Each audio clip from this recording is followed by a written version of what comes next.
pagpapala. Maging sa mensahe mo sa araw na ito. Ibig mo si dadawin ko.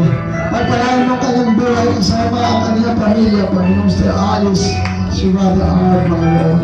Ay, ibig mo gamitin, patuloy ingatan mo ang kanyang buhay.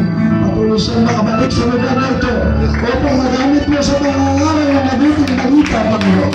Habang hindi ka pa bumabalik, Panginoon, ay andyan po sila David, Panginoon, na patuloy na naglulungkot sa iyo. Patuloy na papadami sa iyo na malakas sa mansod ng kanyang katawan. Puno-puno na mapagpapala ng buhay sa iyo.